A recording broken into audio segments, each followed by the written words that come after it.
قابل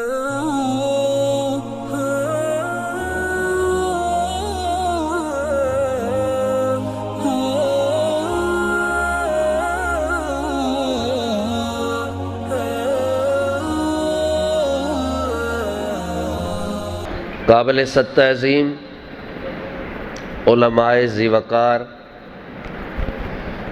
میرے پیر سجن سائیں کے خلفائے اعظام، خصوصاً جناب مولانا حبیب الرحمن صاحب صوبائی رہنما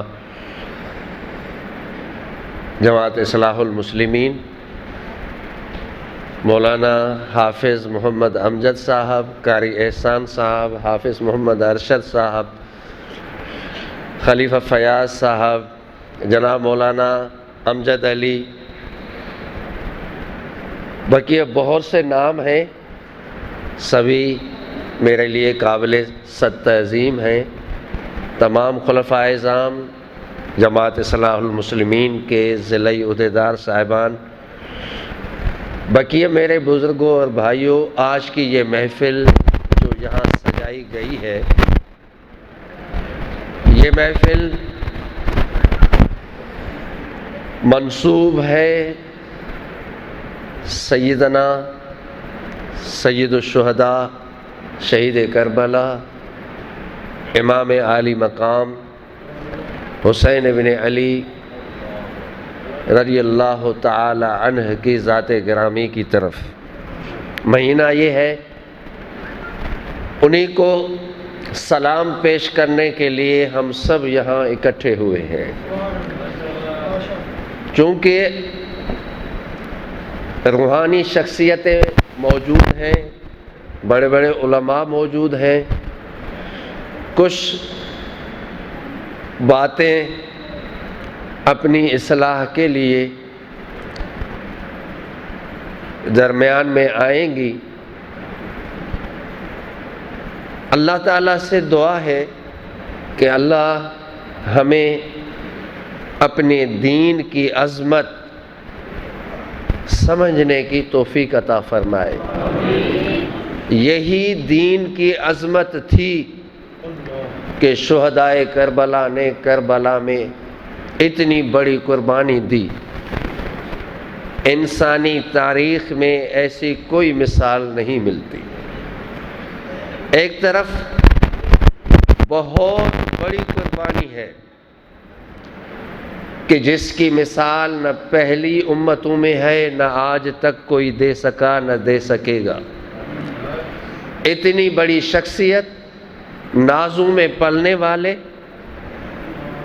ہر لحاظ سے عالی مرتبت، لیکن جب امتحان کا ٹائم آیا تو ثابت قدمی، صبر، جرأت، بہادری، شجاعت، عزم و استقلال، عزیمت کا وہ کارنامہ سر انجام دے گئے کہ رہتی دنیا تک مثال بن گئی۔ ہر سال ہم یہ دن مناتے ہیں، ایک طرف ان کی قربانی ہے اور ایک طرف اس امت مسلمہ پر اتنا بڑا داغ لگ گیا، رہتی دنیا تک یہ مٹ نہیں سکے گا۔ نبی کا کلمہ پڑھنے والوں نے اپنے ہی نبی کے نواسے کو شہید کر ڈالا، دعوت دے کر دھوکہ دہی سے غداری کر کے انہی دعوتیوں نے سب سے بڑی غداری کی اور وہ شہید ہو گئے، لیکن تھے کلمہ گو، تھے مسلمان، مسلمانی کا دعویٰ تھا۔ اس وجہ سے اس امت پہ ایک داغ لگ گیا، بہت بڑا داغ جو کبھی بھی نہیں مٹ سکے گا۔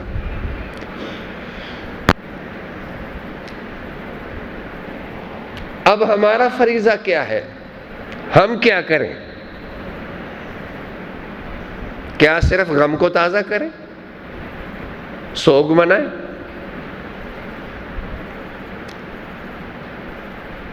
اگر ہم سوگ مناتے ہیں، بھلے زندگی بھر منائیں، کیا حسین کی مشن کو کوئی فائدہ پہنچے گا؟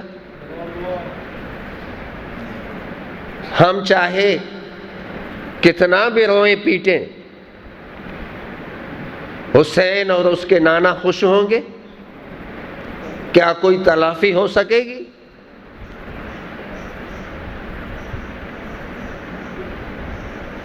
افسوس یہ ہے کہ جو کچھ امت مسلمہ کو بعد میں کرنا چاہیے، امت اس طرف سے ناواقف ہے، اس طرف اس کی توجہ بہت ہی کم ہے۔ ہیں علماء دین، ہیں اہل اللہ، ہیں صاحب نظر، جن کے دل میں درد ہے اور ہمیشہ ہے، اور اس مشن کے لیے انہوں نے زندگیاں وقف کی ہیں، لیکن عام مسلمانوں میں بدقسمتی سے اس طرف کوئی توجہ نہیں ہے۔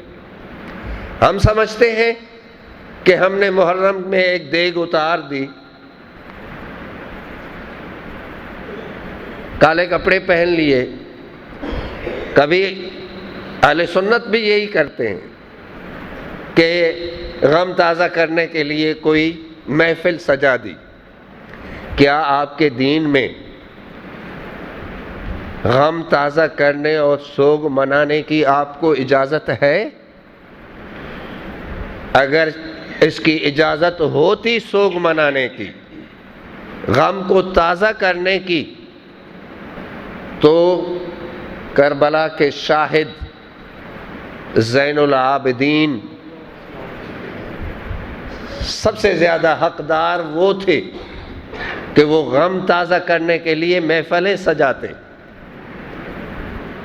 وہ غم تازہ کرنے کے لیے سوگ مناتے، لیکن انہوں نے کبھی نہیں کیا۔ زینب کبریٰ، حضرت فاطمہ کی یاد، ان کی نشانی، علی کی جرأت و بہادری کی علامت، صبر و استقلال کا پہاڑ، لیکن انہوں نے بھی زندگی بھر کبھی یاد منانے اور غم کو تازہ کرنے کے لیے کوئی ایک عمل کیا ہو جو کسی بھی تاریخی اور مستند کتاب میں موجود ہو، آپ کو کہیں نہیں ملے گا۔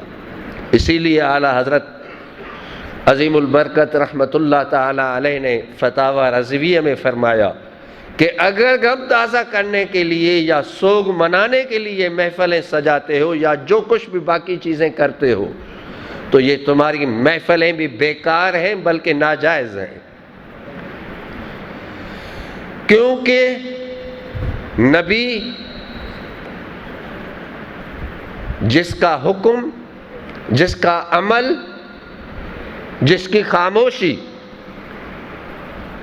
اس دین کا اصول ہے، بلکہ اصل الاصول، آپ صلی اللہ علیہ وسلم نے فرمایا کہ دین میں مسلمانوں کے لیے صرف 3 دن سوگ کی اجازت ہے، اس کے بعد کسی کو بھی سوگ منانے کی اجازت نہیں، صرف 3 دن۔ اس کے علاوہ آپ نے فرمایا کہ 4 مہینہ 10 دن اپنے شوہر کا سوگ منائے، جسے آپ عدت کہتے ہیں، صرف اس کو یہ اجازت ہے، باقی کسی کو بھی اجازت نہیں۔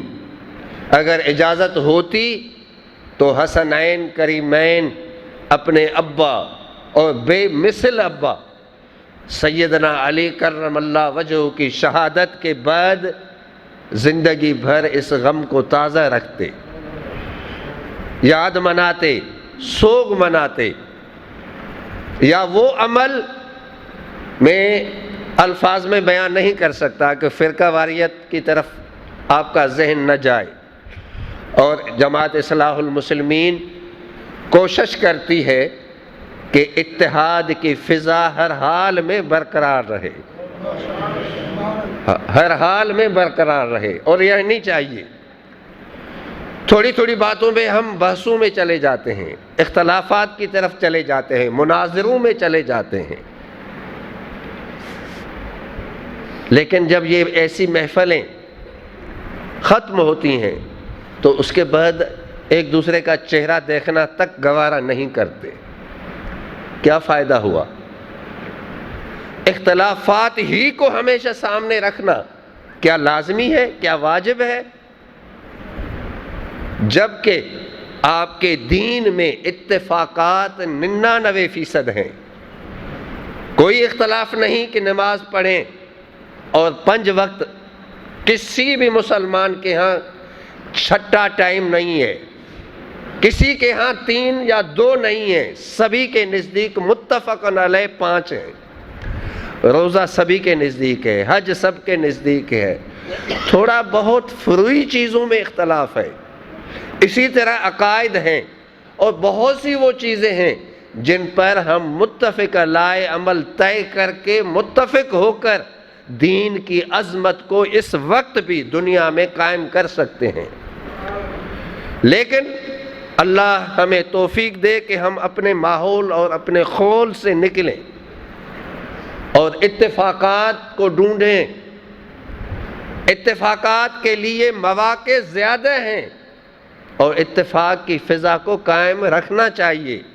اسی میں ہم سب کی بھلائی ہے، کیونکہ چاہے کتنے بھی ہم لوگوں کے نام ہوں لیکن دنیا کفر کی نظر میں ہم سب مسلم ہیں. اسی لیے اسلام کی لاج رکھنا، مسلمانوں کی عزت کے لیے قدم اٹھانا، اس کی حفاظت کے لیے کچھ سوچنا ہم سب کا فرض بنتا ہے، ہم سب کا فرض بنتا ہے. اس لیے اس طرف بھی توجہ دینی چاہیے. بہرحال میں بات عرض کر رہا تھا کہ اگر میں کہوں گا کہ یہ کرنا وہ کرنا یہ سب ناجائز وہ ناجائز، میں نے مختصراً عرض کیا کہ وہ چیز جائز ہے جو رسول اکرم صلی اللہ علیہ وسلم نے ارشاد فرمائی. جو عمل ہے آپ کا، اگر آپ اور ہم صحابہ اور اہل بیت سے محبت رکھتے ہیں تو صحابہ سے محبت رکھنے والوں کے لیے بھی نمونہ عمل رسول اللہ کی ذات ہے. اہل بیت سے محبت رکھنے والوں کے لیے بھی نمونہ عمل اسوہ حسنہ ہے اور کوئی چیز نہیں ہے. یہی ایک چیز اسوہ حسنہ ہے. اہل بیت سے محبت وہ بھی ہمارا دینی ایمانی فریضہ ہے. صحابہ کی عظمت کو ماننا یہ بھی ہمیں دین سکھاتا ہے. سب چیزوں کی طرف توجہ ہونی چاہیے، لیکن اصل الاصول رسول اللہ کی ذات ہے. حسینی مشن کیا ہے؟ رسول اللہ کے دین کو بچانا، اس کی عظمت کو بحال کرنا. یہی ابو بکر و عمر کا مشن تھا، یہی حسن و حسین کا مشن ہے. کوئی الگ مشن نہیں، کوئی الگ لائے عمل نہیں، کوئی الگ طریقہ نہیں. سب کا طریقہ ایک ہی ہے کہ رسول اللہ کی عظمت، اس کے دین کی عظمت، ان کی سنت و شریعت کی عظمت کو بحال کیا جائے علمی لحاظ سے اور اپنے عمل سے. یہی ہم سب کا فریضہ بنتا ہے. ہم سب پر یہ چیز لازم ہے، فرض ہے. تو رسول اللہ نے منع کیا کہ سوگ نہیں منا سکتے. باقی وہ سب چیزیں جس سے حسین ابن علی نے بھی منع فرمایا. ایک روایت، جب سارے شہید ہو گئے، آخری دفعہ خیمہ میں گئے تو ہر خیمے میں سب کو یہی ایک تلقین کی تھی کہ صبر سے کام لینا، صبر کا دامن مت چھوڑنا. سب کو اسی کی تلقین کی. جب وہ آخری ان کی نصیحت صبر تھا، اور وہ صبر زین العابدین نے کر کے دکھایا، شہر بانو نے صبر کر کے دکھایا، زینب نے وہ صبر کر کے دکھایا. تو ہمارے لیے تو انہی کا طریقہ ہی سب سے بہتر طریقہ ہے. ہمیں ان کی خواہشوں پہ چلنا، اسی میں ہم سب کی بھلائی ہے۔ اپنی خواہش پہ کوئی عمل کریں گے، کوئی ان کی بھلائی نہیں۔ بھلائی اس میں ہے کہ جو وہ فرما گئے، جو کر گئے، جو نمونہ چھوڑ گئے، اسی میں ہم سب کی بھلائی ہے۔ تو میں نے عرض کیا کہ شہادت علی امت کے لیے بہت بڑا المیہ ہے کہ اس کے بعد سیاست نبوی اسی طرح آج تک پھر بحال نہ ہو سکی، جو دین کا ایک بہت بڑا حصہ ہے، اور اس کے لیے امت کو ہمیشہ غم ہے۔ لیکن حسین، حسن، اہل بیت نے وہ غم منایا نہیں، بلکہ اس علوی مشن کو کربلا میں بھی وہی لے آئے۔ اور دین کی عظمت، سیاست دین، دین کی عزت، وہ نبوی سیاست کو بحال کرنے کے لیے، وہ نظام حکومت جس کو آج آپ نظام مصطفیٰ کہتے ہیں، کبھی نظام شریعت کہتے ہیں، وہی نظام مصطفیٰ اجتماعی طور پر وہ دنیا میں نافذ کرنا چاہتے تھے۔ اسی مشن کو لے کر وہ کربلا تک آئے، اسی مشن کو لے کر، کیونکہ نمازیں تھیں، مسجدیں بھری پڑی تھیں، نمازیں تھیں، تلاوت تھی، مدرسے قائم تھے، پڑھنے والے پڑھانے والے لاکھوں موجود تھے۔ اگر مسلمانوں سے کوئی نعمت چھن گئی تھی تو وہ مصطفیٰ کا نظام حکومت چھن گیا تھا۔ مدینہ میں سارے گھر پکے ہو گئے، سبھی کے لباس بدل گئے، مدینہ میں ہر گھر میں فراوانی آ گئی، کھانے پینے کے نئے نئے طعام سب کو مل گئے۔ اگر مدینے میں گھر کچا تھا تو فاروق اعظم کا کچا تھا، سبھی کے کپڑے نئے تھے، اگر کسی کی قمیص پہ پیوند تھے تو وہ اس وقت آدھی دنیا کے حاکم امیر المومنین فاروق اعظم کے کرتے پہ 40 پیوند تھے۔ کھاتے کیا تھے؟ وہی جو ابو بکر نقشہ چھوڑ گئے کہ جو مدینے میں ایک مزدور کا روزینہ ہے، ابو بکر نے فرمایا کہ میرے لیے وہی روزینہ رکھو، اس سے زیادہ نہیں، میں اس سے زیادہ کا مستحق نہیں ہوں۔ کیونکہ جب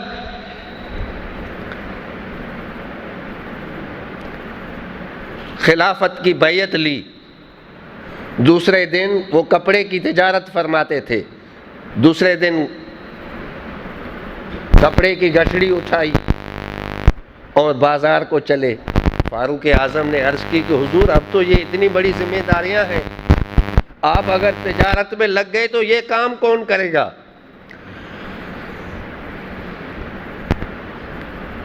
فرمایا کہ مجھے بچے بھی تو پالنے ہیں۔ آج کا دور نہیں تھا کہ بھائی حکومت آ گئی، اب محل بھی بنیں گے، اب گاڑیاں بھی آئیں گی، اب پروٹوکول بھی آئے گا، اب ہٹو بچو بھی ہوگا، اب عیش بھی کریں گے۔ آج کی دنیا کے لوگ آج کے حکمرانوں کو، آج کے طرز سیاست کو دیکھ کر وہ اگلوں کو بھی اسی پر پرکھتے ہیں، اسی پر وہ جانچتے ہیں۔ یہ قیاس غلط ہے۔ اگر جانچنا ہے تو ان کی زندگی کو دیکھو۔ قصہ مختصر، آپ واپس کیے گئے، صحابہ نے کہا کہ ہم آپ کے بچوں کا روزینہ مقرر کریں گے، جو ایک مزدور کا روزینہ ہے، ایک دن کی جو انہیں اجرت ملتی ہے، دہاڑی جس سے آپ کہتے ہیں۔ فرمایا جو مزدور کی دہاڑی ہے وہ ابو بکر کی بھی دہاڑی وہ ہوگی، یہ بھی خدمت کر رہا ہے، وہ بھی خدمت کر رہا ہے، دونوں کی دہاڑی ایک ہوگی۔ فرق مراتب یہاں اسلام میں ناجائز ہے۔ علی کے فیصلے پر ابو بکر نے سر خم تسلیم کیا، اسی فیصلے کے مطابق حضرت فاروق اعظم یہی روزینہ لیتے رہے۔ اس سے بڑھ کر انہوں نے بھی 10 سالہ دور زندگی میں کچھ 1 روپیہ زیادہ نہیں لیا. اسی وجہ سے کپڑے تبدیل نہ کر سکے, اسی وجہ سے گھر کو پکا نہ بنا سکے. یہ دنیا, یہ پیسہ وہ امانت سمجھتے تھے اللہ کی, اللہ کی طرف سے خود کو چوکیدار سمجھتے تھے کہ یہ خزانہ, اس کا میں چوکیدار ہوں خدا کی طرف سے, اور یہ حق ہے اللہ کی مخلوق کا. اور وہ مخلوق کو آسانیاں بانٹتے چلے گئے, بانٹتے چلے گئے. حسین نے یہ نظام دیکھا تھا, نانا کی زندگی میں یہ نظام دیکھا تھا, حسین نے یہ نظام دیکھا تھا. اپنے نانا کے عمل سے کبھی بھی کوئی حرام کا لقمہ اپنے بچوں کے لیے, جس چیز کو رسول اللہ نے ناجائز کہا, کبھی کوئی حرام کا وہ لقمہ یا جس کو ناجائز فرمایا, معصوموں کے لیے بھی اس کو جائز نہیں رکھا گیا. بخاری شریف کی حدیث ہے, رسول اکرم صلی اللہ علیہ وسلم کے سامنے صدقے کی کھجوریں آئیں. امام حسن بچے تھے, چھوٹے سے تھے. بچے کا کام ہے کہ کھانے کی چیز کوئی اگر سامنے آئے تو وہ اٹھا لیتا ہے. بخاری کی حدیث ہے کہ جب انہوں نے کھجور اٹھا لی اور منہ میں ڈال دی تو آپ صلی اللہ علیہ وسلم نے ان کے منہ میں انگلی ڈال کر وہ کھجور کی ایک گٹھلی, وہ ایک کھجور آپ نے اپنی انگل ان کے منہ میں ڈال کر وہ باہر نکال لی. کبھی پڑھو تو اپنے کتاب کو, اپنے قرآن کو, اپنے نبی کی حدیث کو, سنت کو, شریعت کو, سیرت کو پڑھو تو صحیح. بغیر پڑھے اعتراضات کرتے چلے جاتے ہیں. پڑھا کچھ نہیں ہے, واقف ہے نہیں کسی سے, کسی کا کوئی اعتراض, کسی بدکماش اور دشمن کا کوئی جملہ سن لیا, مسلمانوں پہ, اہل علم پہ, مسلمانوں کے پیشواؤں پہ اس وقت چسپاں کرنا شروع کر دیتے ہیں. کبھی بھی خوف خدا نہیں ہوتا. خوف خدا تو بڑی بات, تہذیب اور علم کے طریقے کو بھی ہم چھوڑ دیتے ہیں, غیر مہذب ہو گئے. یہ بھی کوئی طریقہ ہے؟ اسی طرح ہمیں چلنا ہے. آج اگر برملا میں یہ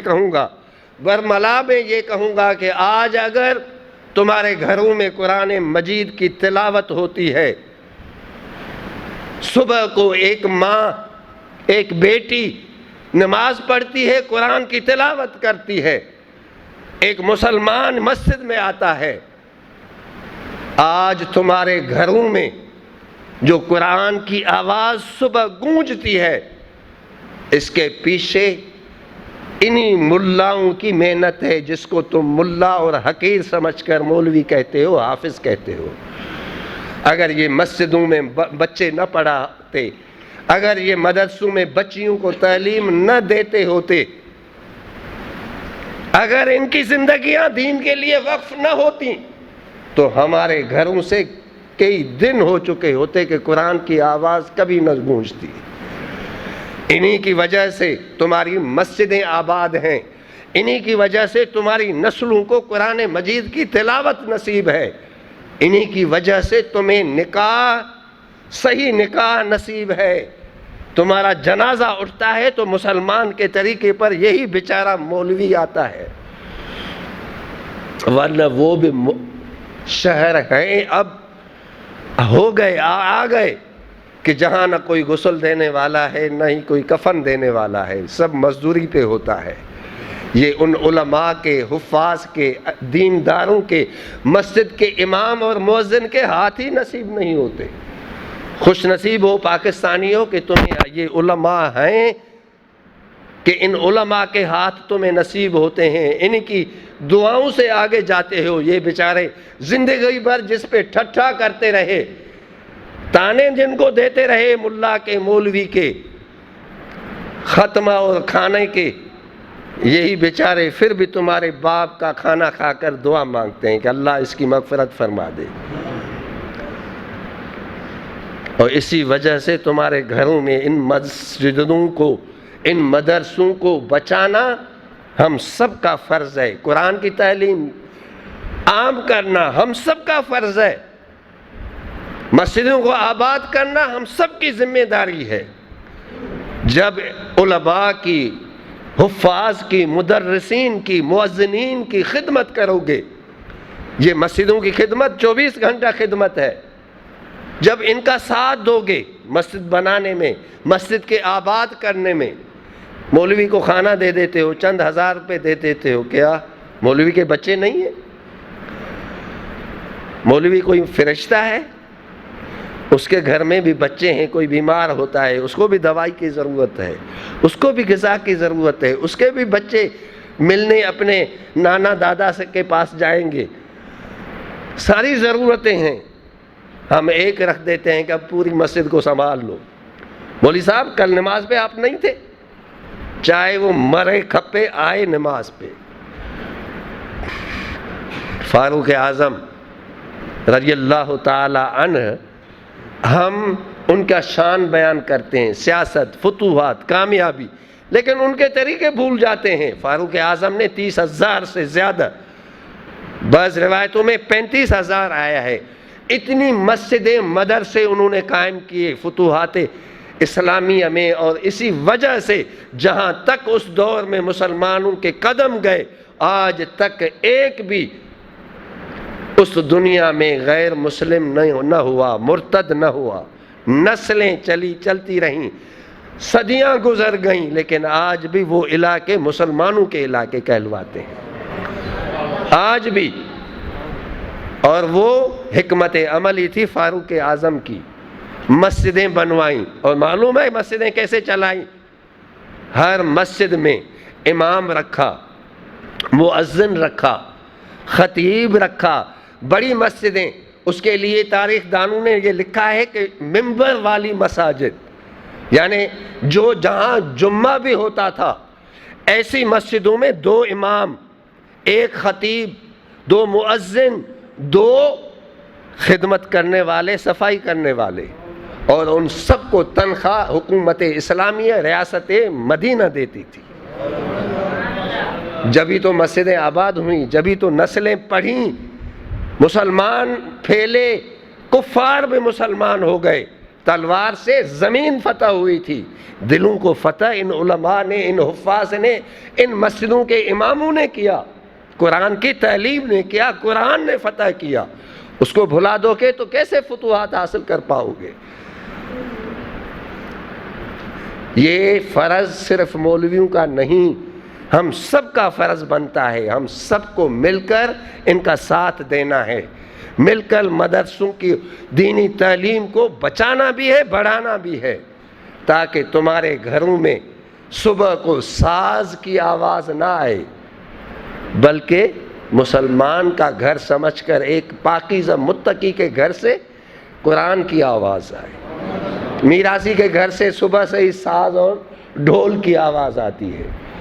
میرے نبی نے فرمایا کہ کوئی زمانہ آئے گا گھر گھر میں موسیقی ہوگی، گانا بجانا ہوگا، یہ قیامت کی نشانی، یعنی دنیا کے بربادی کی نشانی، انسانی عظمت و عزت کی تباہی کی نشانی۔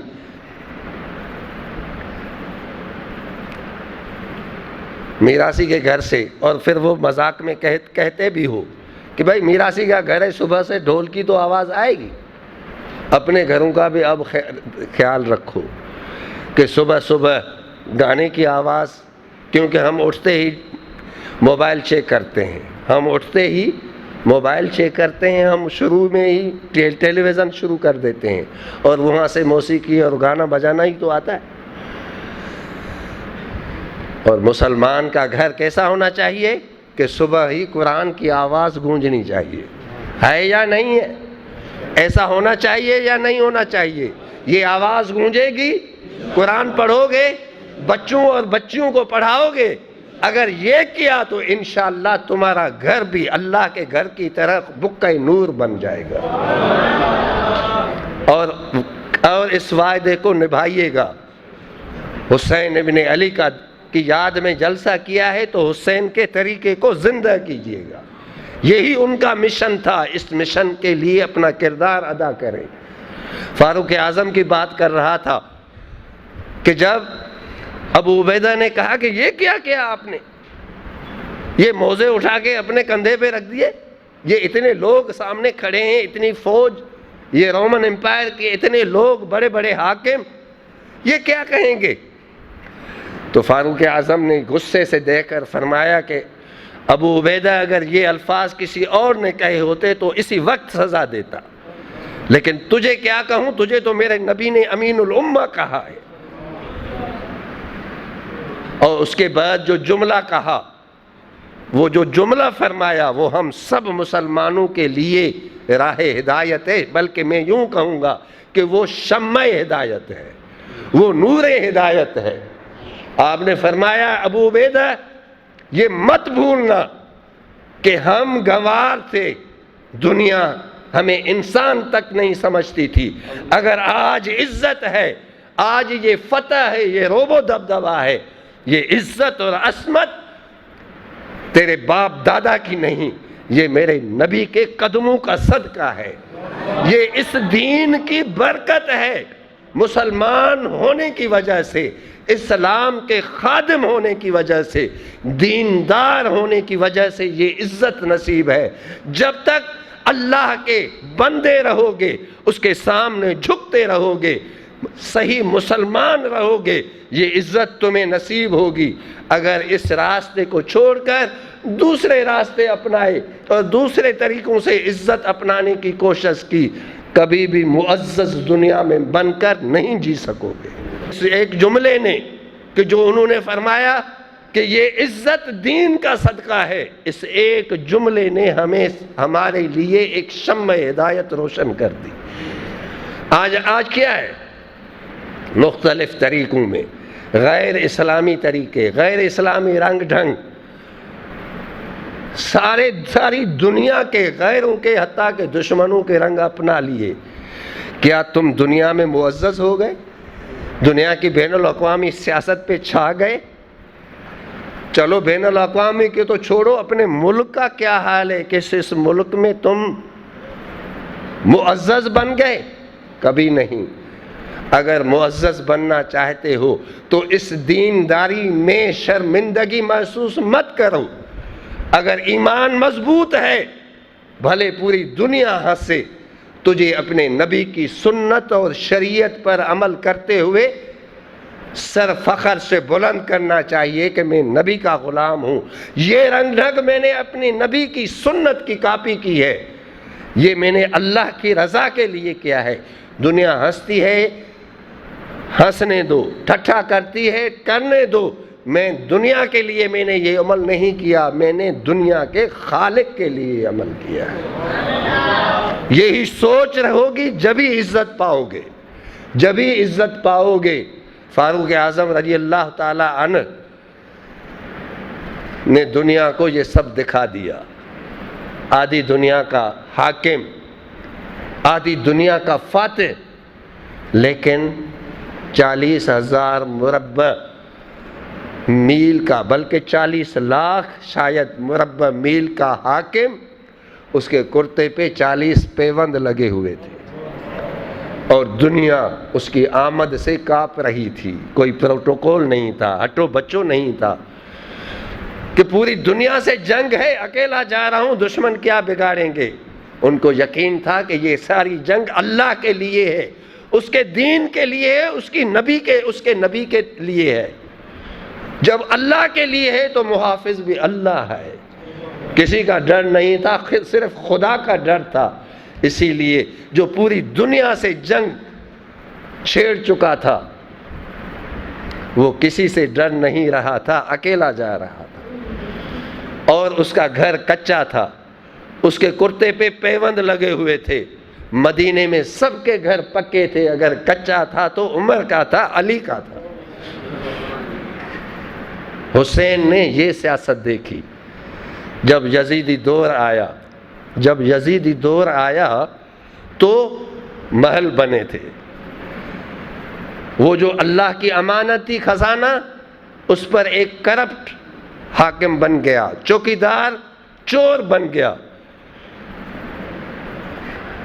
اپنے حامیوں پہ دولت لٹا رہا ہے، مسلمانوں کی دولت، اور جہاں خرچ کرنا تھا وہ خرچ نہیں ہو رہا تھا، نہ مسجدوں پہ، نہ قرآن کی تعلیم پہ، نہ جہاد فی سبیل اللہ پہ، اپنے عیش و عشرت پر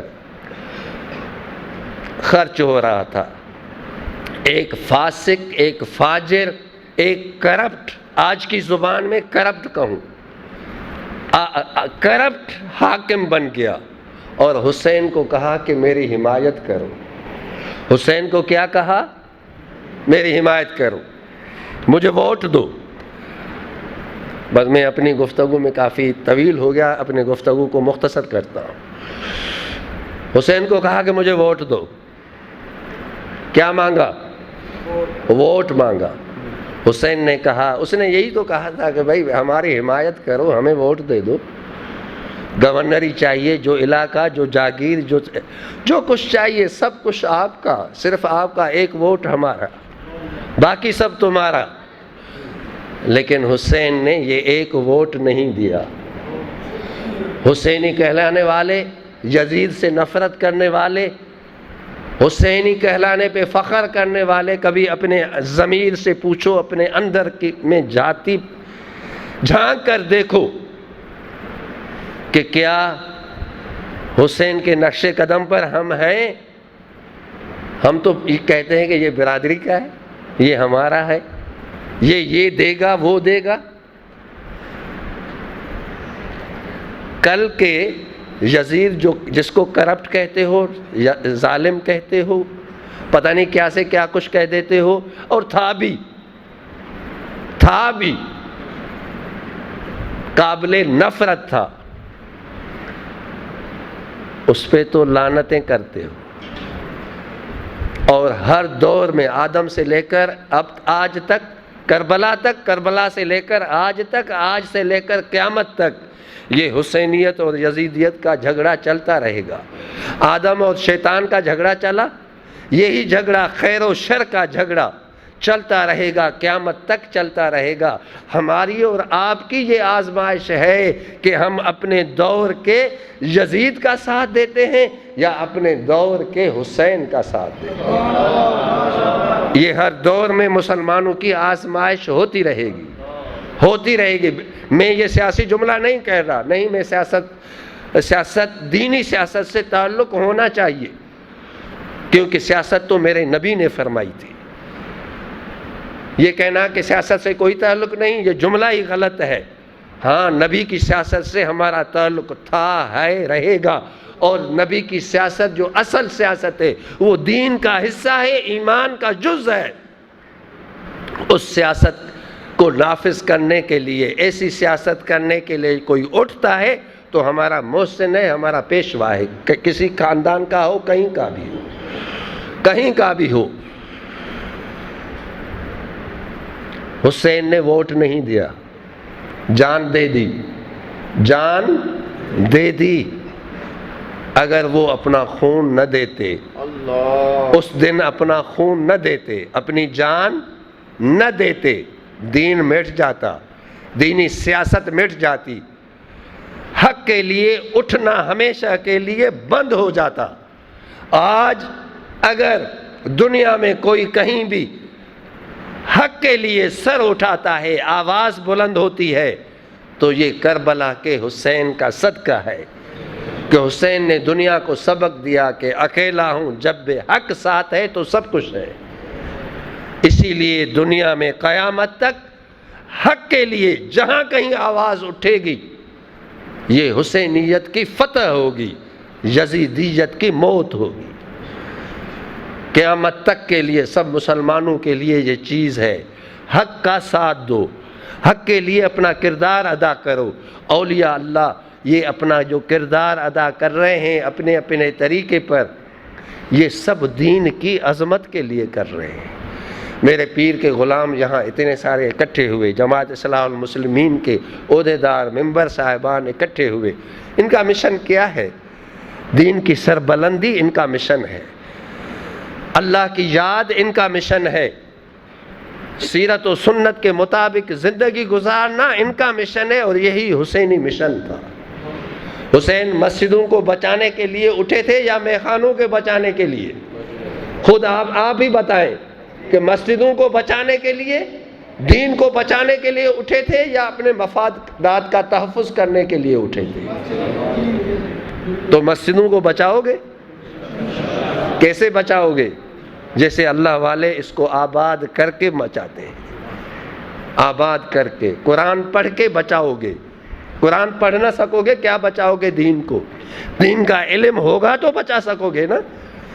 دین کا علم حاصل کرو، اپنے بچوں کو دین کی تعلیم دو، دنیا میں کوئی بھی انہیں شعبہ دو، لیکن پہلے اپنے بچوں کو مسلمان تو بناؤ۔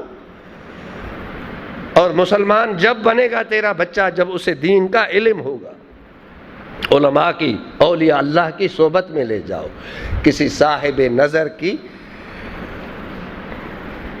خدمت میں لے جاؤ، کبھی وہ ایک نظر سے ہی اس کو پکا مسلمان بنا دے گا، ان کو سچا حسینی بنا دے گا، سچا حسینی بنا دے گا۔